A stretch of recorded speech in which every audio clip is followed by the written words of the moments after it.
Yeah, that's what's so wonderful about pickleball in our club. I mean, it's, we've got 70 members and we've got 50 people waiting on a waiting list, and that's the struggle. As a sort of club like we are, I think you must be fairly unique because you've got a facility, whereas we've got 5 locations where we go and play for 2 hours during the week on different nights, and I think we're getting to that point where victims of your own success, but you get beginners, intermediates, and advanced, and then you get sort of, I call them advanced intermediates, and then you get advanced, and then how does a club cater for them? And I think listening to it, you'll talk about the PPL, that creating those sort of leagues or environments where you can still be associated with a club maybe, and maybe, I don't know, do you see it maybe that clubs could then, you get to a point where you go, right, got all these clubs, we want you to put a team together, a bit like, have you been involved with the SEPL? I haven't, but I know what it is. Yeah. And we're playing on Sunday, but similarly to something like that, where I've only played, this is my second year playing. So the first year it was like hands up, who wants to play? And we'll put a team out. This year as a club, we've got 3 teams. It was like, right, you group are going to be in the first squad. You're going to be in the second squad. You're going to be third, picked on your ability now. Yeah. But going forward, could you see that being something, outside of the clubs, because to give more people more challenges? I think so. I think one of the things as well to consider is there are a lot of people that want to play competitively and some people who just want to play socially. Yeah. Because, you and I, very competitive, always want to try and win the game or whatever. Yeah. But there are some people that just want to come and have a hit along. But as you say, in terms of the levels, Duper are making their sort of rating much more accurate now. That people always will have sort of debates on whether they should be higher or lower. But it's getting more and more accurate as time goes on, and more scores that you put into your sort of ranking system, it will update accordingly. And I think it's one of those ones that, being in, let's say, Division 2 or whatever it is, you shouldn't be seeing it as like, oh, I'm not as good as them. It's more like, oh, I'm going to try and win this and then move to the next one. Exactly. Because the last thing you want to do is be put in the Division 1, be completely out of your depth and lose every game. And that, because the Duper has been bought by Agassi and his friends, or majorly invested in, I think. Yeah, majorly invested. Because I saw him chat about it, saying that he thinks it's great that you've got this rating, so you could go anywhere technically in the world and go like, I'm a 3.8. Is anyone available in that category? Here I'm struggling about how you're getting your rating. We did it internally within the club to start it. That's how we did it last week at where I work. Yeah, and then go to a couple of tournaments on your own volition to go and play, but then some of the tournaments aren't doing it, and I'm just wondering like how accurate it is at the moment, because you could turn up and there's some people in there you go, no, you're not 3.5, or should the categories be closed off, 3.5 to 3.75, or I don't know.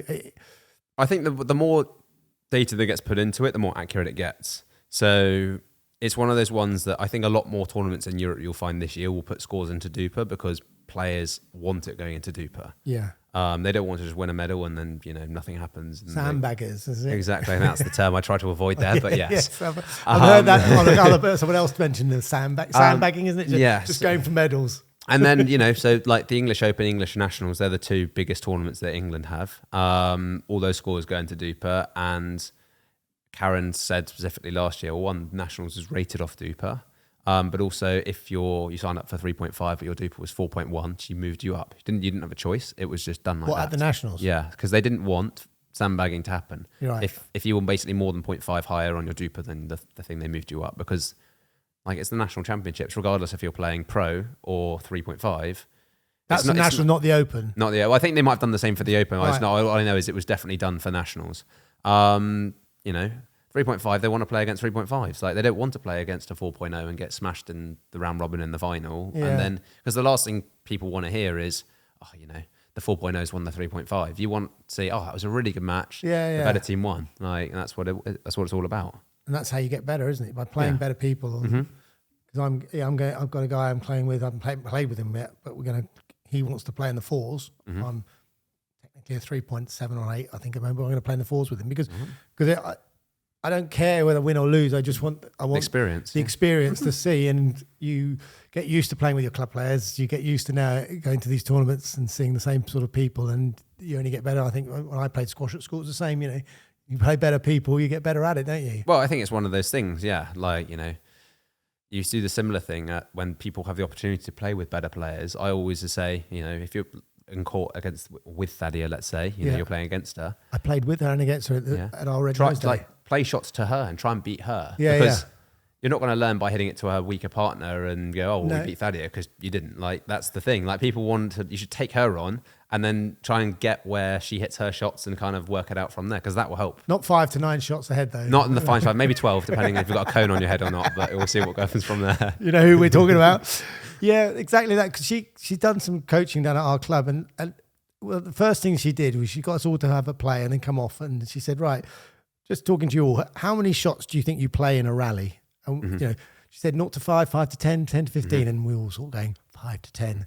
And she said, really? No, you probably don't even get to 5. And everyone's trying to win the point so early. And then at the end of the session, we did it again, and there was a court down the far end that weren't part of it. And she said, look at them over there. And they weren't even getting 4 rallies in.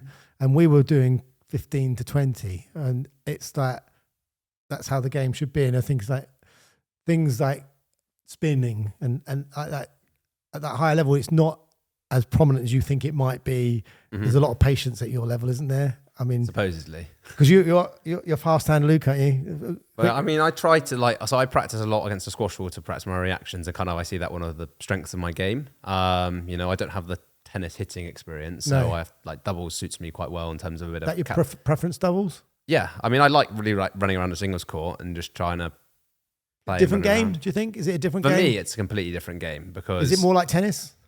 Yes. Singles? Now it is. If you watch out in the States, you have to be a good tennis player to play well in it. It's really tricky to sort of play a much cat and mouse game because people can hit the ball so flat and hard with so much spin that the ball is going to go in no matter how hard they hit it.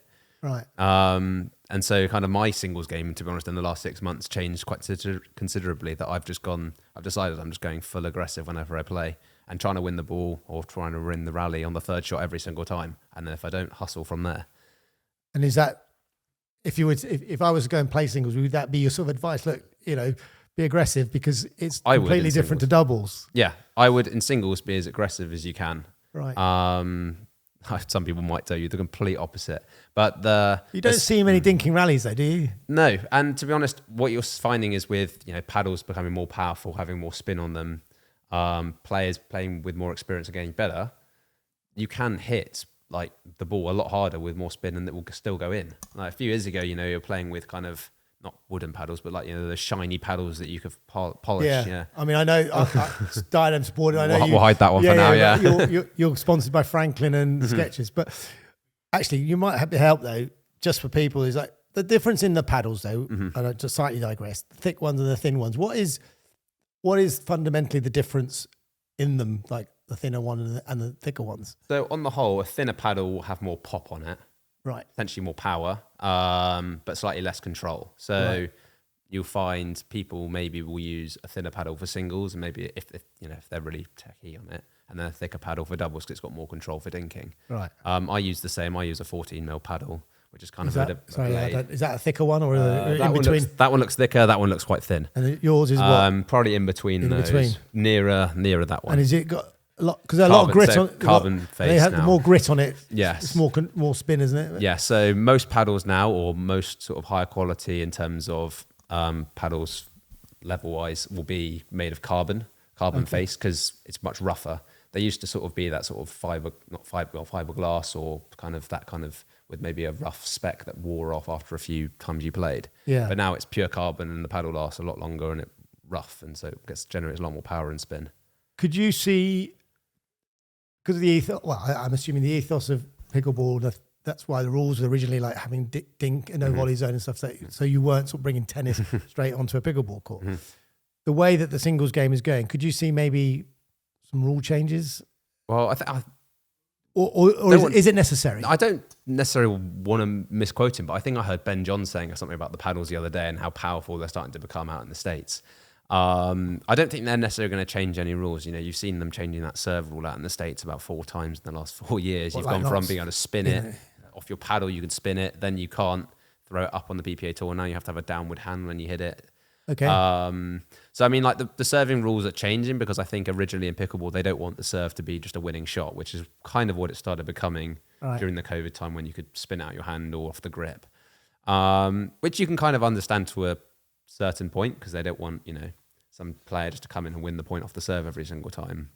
But I mean, it's one of those ones that I don't necessarily see rules changing. I think they might just be slightly tweaked, but I can't see anything sort of becoming so like there'd be such a dramatic change that everyone's going to be like, oh wow, that's a ridiculous change. But if points don't last long, it's not much of a spectacle, is it? So eventually, if the game's going to grow, but I mean, I suppose in America, was it 9 million officially, but maybe 30 million that play it. Maybe it doesn't need any changes because there's a lot of people that play it anyway. But over here because I know at the moment when I started, it was all about doubles. It's mixed doubles. We mix, and then I said, oh, so you do singles as well? And I haven't seen much of an environment for singles yet. Or opportunities. I think that's more due to lack of time and space. So obviously you can only have 2 on a court. Yeah. And if you've got 24 for a 4-court session, that's 6 a court. Yeah. Having 2 on 1 court makes it sort of really tough. But in terms of, you were saying about maybe it will stop the growth if it just becomes fast. Well, I mean, if you'd watched me play 3 years ago versus watching me play now, reaction, or to be honest, anyone at most levels, their hand speed will be faster than it was a few years ago because of how the game's developing and how you have to adapt. And I think watching it out in the States, people's hands are, I think I've got quite quick hands. Well, watching I was it out told, fast hands, there's a few videos on YouTube. There are a few, yeah. Fast hands, Louis. But I was playing out in the States and I was just getting minced by some people in hands battles. Really? Yeah. And they're just, the hand speed of people now is ridiculous. So, the paddles are getting, the shots are getting faster and faster with more spin. But I think the game will sort of naturally tweak to maybe a bit more power, and then it'll change probably to someone working out how to negate that more. And it changes quite a lot, which is quite cool. And what do you think the benefits of pickleball are from an individual person across the board? Encouraging people to come and play. Why would you say, come and play pickleball? I think it can change your life, to be honest. In what way? So, I mean... excuse me, carry on. That's all right, I'll get your glasses for you. Thank you. It's one of those sports that, well, as we say, is completely accessible from anyone age 6 to 90. Yeah. So... Don't limit at 90 because I've got a plan about when I'm 100, I might win a gold somewhere at the Open. Fine. There if you I can go. get there. Okay, well, 90 plus then. Also, I know this because I'll be taking you on. All right. I did a kids camp yesterday, which had a 6-year-old in it. And I had a beginner's class yesterday, which had a 90-year-old in it. And that was yesterday. Was that at Roehampton? Yeah, at work yesterday. So that was like literally yesterday I have that demographic. Because I think digress slightly. I think Martin, they went to a tournament in Cambridge and there was on court in a game. I think there was 60-odd year difference between players on that pit. And that was great. But exactly. Anyway, sorry, you carry on. And so it's one of those sports that you can play, to be honest, potentially longer than golf. Just because the movement's kind of back and forward rather than round. Yeah. So it's nothing too much maybe about sort of back and things like that. But also it's so sociable. You can get 16 people or more on the equivalent of one tennis court. Yeah. You're playing in close proximity. You can have a chat after a rally and, have a bit of a smile about what a shot that was or whatever it was. And then what usually happens, people go to the bar and have a social time afterwards. So like from physical point of view, it's good physical exercise without being absolutely blowout exhausting. Yeah. From then sort of a mental and social point of view, it gets people out, gets people playing sport, having a good time, having a drink together, having a bit of food and making new friends. It's absolutely phenomenal.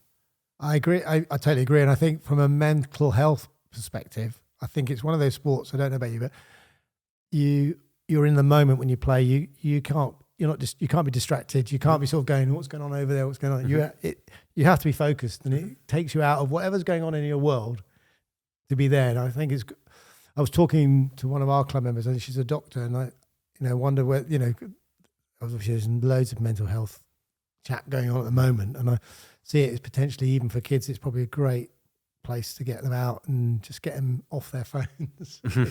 Another conversation, there is a world outside, instant is the phones and stuff, even though I'm trying to use social media to help promote this, and actually by trying to educate maybe the older generation that, there is stuff on there that is quite useful to you. Some people haven't heard of TikTok or Instagram, but, so we're introducing it both ways. But Yeah, I totally agree. I fell in love with it. I've played a bit of table tennis, a bit of tennis, a bit of squash, and a bit of badminton, and you just it sort of encompasses it all, doesn't it? I always find there's people that will be resistant to have a try at it.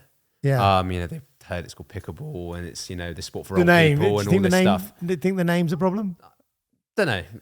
I think it's known enough now that people don't go, what is like that stupid name sport? But I think it's one of those ones that people have a bit of it's like mini tennis and it's old person sport, really loosely. But they get on court and they're skeptical, but after 10 minutes they know how to play, they've learnt the rules, they know how to score, they can actually play a rally against someone who's been playing for 6 months and they potentially beat them. Yeah. And then they're like, oh, this is great, have fun, when's the next session? And then you hook them so quickly. I mean, that's why the participation figures worldwide are going up so fast, because that's how it sort of develops. Well, I think the number is 14,000 sort of in the UK, but I think it's going to be 25,000 next year, and supposedly it's exponentially growing. Mm-hmm. And I also hear rumours that like having dedicated facilities just for pickleball, because but then my question from a business point of view is like, how you've got to have footfall and foot traffic. I think you're probably unique because you've got everything at Roehampton. Mm-hmm. But in America, correct me, is there a thing called like chicken pickle or something? Yeah, so that's what's going to happen in London, especially because of costs of warehouses and rentals and all that stuff. Is the main income to start with will be the bar and the food and kind of the corporate event style stuff. Yeah. And it will be a court venue, maybe 4, 5, 6 court venue, maybe a couple of paddle courts as well. So you've got both options. Yeah. A bar with food. Yeah. And maybe some kind of social area. And people can come play sport, have a shower afterwards, and then go have dinner and a few drinks. And that's kind of one of those, as you say, chicken and pickle style. They've got pickle and par in America. They've got putt shack style in pickleball version. Right. You play pickleball for an hour. Maybe there's some like kind of digital game you can play whilst you're doing A bit it. like Top Golf, probably. Yeah, exactly. Yeah. Because that's going to become really successful, isn't it? Because I know the guys, rather than going down a driving range and hitting 50 balls into nothing, they want competition when they're doing it. And you only hit, I think you pay at Top Golf and you only hit 20 balls in 2 hours or whatever it is, and you still have a great time. And you get beers or drinks delivered to your. Probably not a good idea on pickleball courts. I'll tell you what, some of my best matches have been after a few beers. So you know what? I don't disagree. Night before rugby game, a few beers the night before always relaxes you and calms down. Because I was talking to Maisie Wise, and she said she had a hen night or a hen do that came down, and she did 2 hours of pickleball with them, and they loved it. It's another great. It's a great new avenue for business proposition. Stag doing hen do's. Exactly. I know. When do we start? Yeah. I just hope it gets the right backing, the right support. I hear rumours around this area that there are some entrepreneurs looking at it, and we get it right. Mm-hmm. And how do we deal with clubs? Because that's the problem. We don't. None of us have homes. Mm-hmm. As a club, we have facilities that we go to, and then it's like, last Tuesday every month, let's go. We're all going to meet down the pub. Well, I'm not playing Tuesday night. I only play a Wednesday and a Friday, and it doesn't happen. What I'd love is that, like, you probably, if you weren't there, you just a member of Roehampton, you'd go down there and go, well, I'm just going to go down to Roehampton because there's always something going on, isn't there? Big screens for other sports on, and is there football on down there? Yeah, so unfortunately I had to watch the Man United game last night. Which is why we've got this. So Louis where were you born and bred? Wimbledon, London. So like all Man United fans based in London, basically. I was born in Wimbledon, and I was a Wimbledon fan in the Crazy Gang days, and always been a Liverpool fan. But they were my second team, Wimbledon. So how do you become a Man United fan? I guess it's one of those ones when I was about 6 years old. You get all your friends at school going, who do you support? Who do you support? I didn't even know anything about football then, so I just picked the team at the top of the table. And it happened to be Man United, and then I've been stuck with them ever since. Because they reckon there are more fans in the south than there are in Manchester, aren't they? Wouldn't surprise me in the slightest. So you must be suffering a little bit after last night. Yeah, it was quite disappointing. We finished pickleball training, went up 3-2 up, and then by the time I'd had my pint, we were 4-3 down. So, we've got you on Sunday at your place, so we owe you one after the FA Cup. So that could be interesting. Yeah, I think we're going to get stuffed. You think so? I don't know. Do you think Ten Hag will stay, or do you think he won't have a choice? The thing is, I don't know if I actually want him to stay, but based on some of the rumours of the people they want to line up if he doesn't stay. Well, like Gareth Southgate? Yeah, that kind of option. I think. Are you a fan? No, not too much of a fan, to be honest. I like watching attacking football, which is why, even though I'm not a fan of Man City, Liverpool, I quite like watching them play. And then, you know, like Bournemouth, they play really attacking football. They always kind of want to score goals and like, you know, they obviously want to defend, but like making it a bit more exciting to watch is way better than sort of grinding out a 1-0 result. Yeah. So that's how you play pickleball then, attacking. Yeah, a bit more flashy, I guess. Have you got a stock shot that's yours that people will reckon, oh, that's a Louis shot? Yeah, I kind of have like this backhand, which is like I just play a backhand everywhere, and whether it's out here or here, even just in the sit chicken wing. Yeah, I'll sit here, which I think is quite a good shot. But if you play with me every week, you kind of know where to hit it where I can't necessarily get it. So Freddie and James exploit it quite a lot in training. But you know, when you play against people that don't play against you every week, kind of it works as quite a good strength because they think it's a shot that I'm not going to get back, but I do. Because there's a few videos of trick shots like the Ernie and I don't know. Ernie, Burton, ATP. What's the? I know the ATP around the post. What's the Burton? So the Burt is. Or the Burt. So the Ernie is when you're on your side of the court and you like hop over to your side. You hop over the no volley zone and volley it down. So if I'm on the backhand side, I'll jump to the backhand side of the and volley it. Yeah. So a Burt would be if I'm playing mixed doubles. My mixed doubles partners pay. And like a ball's popped up, I will jump in front of Pay over the kitchen that way and hit it. Oh, I see. So you're jumping across on your forehand. Yeah, that would be what the Burt. Whereas is the Ernie doesn't matter whether it's a backhand or is that normally a volley going across the backhand side? The Ernie's more jumping your side and the Burt's jumping the other side. That's kind of how. Do you know how they got their names? Probably the people that first did it. Probably Ernie and Burt sound like Sesame Street, doesn't it? I know it does indeed. Yeah. See, it's a great. This is why I'm hoping that the community will grow and people, you know, just enjoying this. Skechers, obviously sponsor you. Yeah. The brand, because obviously people used to associate Skechers with old people's shoes. Yeah, I know. But they've moved on. Well, what's unbelievable about it? Someone was telling me that it's the number 2 shoe in the States behind Nike now. Oh, really? Which is ridiculous. Like I was amazed, and they're growing massively. Are they an American brand? I think it's an American brand that's now, but I mean it's now worldwide. Yeah. Like I mean, Thaddeus took a picture in India of a Skechers store out there, and it was like it's worldwide. They kind of I saw them at the US Open last year and kind of just had a chat with them. Said I was the only English guy there, and then kind of got in touch with Will and Emma from the team, Petra and Rich, and. It's such a proper family. Like Thaddeus said, she said they're a lovely brand. We went to do a coaching clinic with all their staff up in St Albans back at the end of last year, and it was just the most fun day. We were out there for like 6 hours playing pickleball on these badminton courts. None of them had ever played before. Oh wow! And it was just a really fun day. And they all had their Skechers shoes on and like playing. It was just a load of fun. So yeah, I really love being a part of that family. Looking forward to heading out to the US Open and meeting the American team in a couple of weeks as well. Yeah, because they ventured, I believe, into football boots as well. Because I think Harry Kane is wearing a pair or something. So we were saying to the lads, have a chat. I was saying he's scoring all his goals because of those boots. They are Skechers boots. He's actually playing in. They are actually Skechers boots. They designed him a special pair, and they've done Matt Fitzpatrick for golf as well. So they've designed him. So they're going big time. They're now a proper mass market brand because obviously I think they used to do like soft shoes. Well, it was comfy shoes for old people, wasn't it? Exactly. I mean, not knocking old people, but it wouldn't be seen. A lot of the time, you wouldn't be seen dead in them. And, I go to work in them every day. Well, so comfortable. Well, Jamie Redknapp was showing them off as well, wasn't he? Exactly, yeah. See, I got a pair of Djokovic's. Sorry, I haven't changed, but these are Djokovic's sort of tennis shoes because of seeing what's available. But I mean, I know your podcast, you probably should have been wearing another pair potentially. Maybe I should have been. Well, yeah, but unfortunately, Harvey didn't have my size. But these. But again, I mean, Diadem have just sort of invested in shoes and they're trying it. They're trying it out. So I mean. I don't know, where do you start? Because I mean, you need to, it's all about feel though, isn't it? And to be honest, mine were about the colour. I saw a pink pair of shoes and I was like, oh, that's me sold. And they've got some really exciting colours coming out. So I mean, Thaddeus got a new pair of purple. In the men's side, they've got a proper tangerine orange pair. So they've actually made the colours like exciting, which makes more people want to buy them. Nike do something like that, where you could have like design your boot in any colour? Yeah, it was like a Nike ID or something. You can go in a shop and you can sort of do any sort of. That for pickleball shoes, mate. I think maybe they should. What size are you? 9.5. Perfect. Yeah. I'll sort you out a pair. Don't worry about it. Sorry, Harvey. No. Oh, mate, look, it's been great to meet you. What's the future holding for you? So I mean, the rest of this year is going to be busy. I think I've already done 3 tournaments. I've got about another 15 lined up. So really? It's almost going in to... the UK?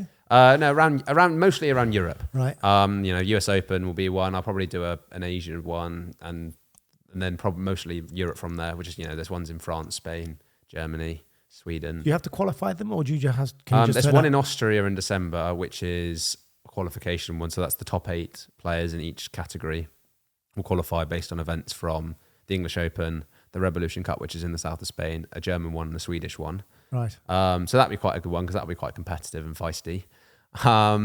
But the rest of them are kind of not standalone tournaments, but they're people just trying to, help grow the sport and have a fun competition. Like we went to Belgium last year, a group of about 6 of us went, and it was not the biggest event, a couple of hundred people, but it was just a great fun weekend in Belgium. Like, yeah. That's what... Belgian beer's all right, isn't it? Oh, it was great, yeah. Because you are... I don't know. How do you get a rank? I mean, how is your ranking? Because you are regarded as one of the top European player. I mean, I guess by DUPA, I've got the highest doubles DUPA for a male player living in Europe. And it is like 5.95, 5.96. So I need to get over that 6 barrier soon. Are there many 6 players in the world? Yeah. So I think the top 50 or 60 men are 6.0 plus. And then the top 15 women are as well. So there's some very good players. I mean, Ben's over 7. Ben John's over 7. So he's quite special. He's quite good at the sport, yeah. What makes him so special? I think he does think 9 shots ahead. That is the thing. He is very, very smart. He knows where he's playing, but he also, because people fear playing against him, I think got an aura already before. I think that's the thing. I think the reason potentially he started to lose some matches, not many. He's still world number 1 and beats most people and wins golds most weeks, but he's lost a couple of games because people are starting to be not afraid of this him. Is singles, well, and doubles, and doubles. Because what happens in doubles is I find in tournaments that people just don't want to hit me the ball for the times, and so they'll try and hit the ball to my partner even though the shot's just not on, and then they'll lose the point because it's popped up for my partner. And, sometimes the sensible shot is actually hitting it to the stronger person just to sort of negate me or move me back out of position. Yeah, yeah. Because if you watch a lot in mixed doubles, the man can stand halfway over the court because the girl's too afraid to hit it to him. Yeah. And so then the guy can keep creeping over and over. And if the girl just drops one behind him, I have to come all the way back. Yeah. And then that opens up my partner to hit the ball then. And he has an abundance of patience, I take it as well. He is. I mean, he drills a lot. I think he said he drills 2 to 3 hours a day and goes to the gym 2 hours a day. So he's obviously number 1 for a reason. He's absolutely phenomenal. And yeah, he's got a proper pickleball brain, which is what quite a lot in Europe lack, I think. What was his background? Do you know? I think table tennis. Okay. Oh, well, he definitely played some tennis, but I think table tennis. But he's been playing pickleball since longer than me, so 8 years plus. So kind of his sport is pickleball. That's not that long, is it? I mean, 7 or 8 years playing a sport and becoming where you are now. Mm-hmm. Do you think you can sustain the level, or do you think is there a challenge? I mean, there's obviously challenges coming up. I mean, I'm going to play as long as I can and have as much fun as I can doing it. And I'm very competitive. I'm probably one of the most competitive people. Are you a good loser? Yeah, I think I am a pretty good loser. A good winner?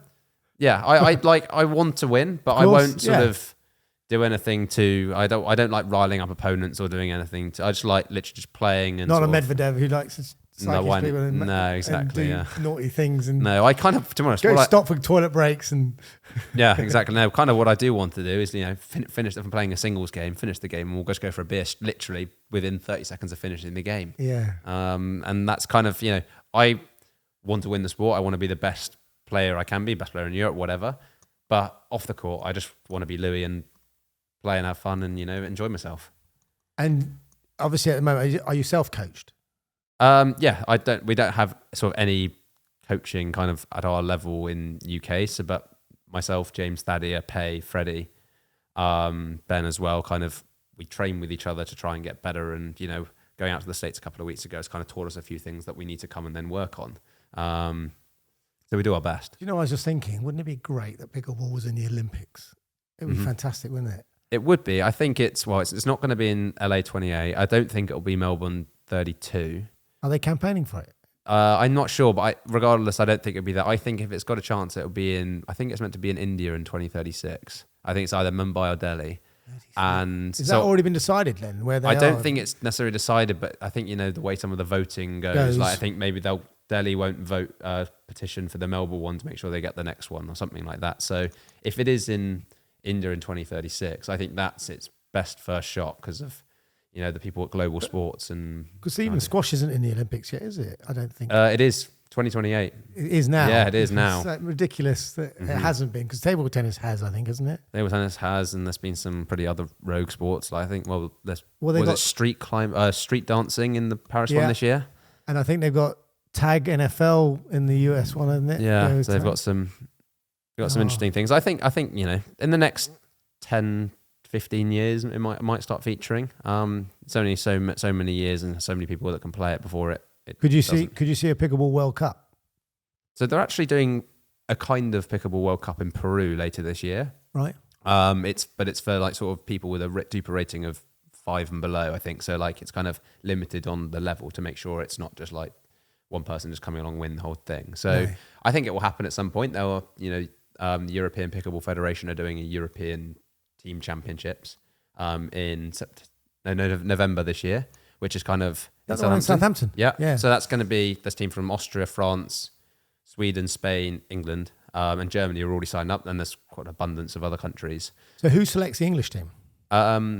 Who's the head of selection? I don't know, to be honest. We'll have to see. I'll have to start buttering up whoever it is. I mean, whoever is it, tournament director. I mean, that's the thing, isn't it? Is that governance as well is important going forward. Yes, and I think it's now been set up. The European Federation has actually been set up kind of with the values of the IOC and the kind of proper governance that when it does become talked about for IOC approval and kind of things that the European Federation, which syncs in with the World Federation, I'm not sure which one it is, have actually got the proper accreditations that it actually can be approved, because I think some of the random ones that people want to classify as their own World Federation have just no policies that the IOC would even consider approving at the moment. But we'll see how it goes. I think it's one of those ones we're in a really exciting time, especially in the UK, with development in courts now is going to start happening, and I think international development of the sport is going to continue happening over the next 10 years plus because it's just growing so quickly, and that's what's really exciting. Yeah, I totally agree. Well, Louis, we've been nearly chatting an hour, so it's been great to meet you. Thank you very much for your time. No worries at all. Cheers. Thank you very much. Good luck with the future. Yes, thank you very Cheers. much.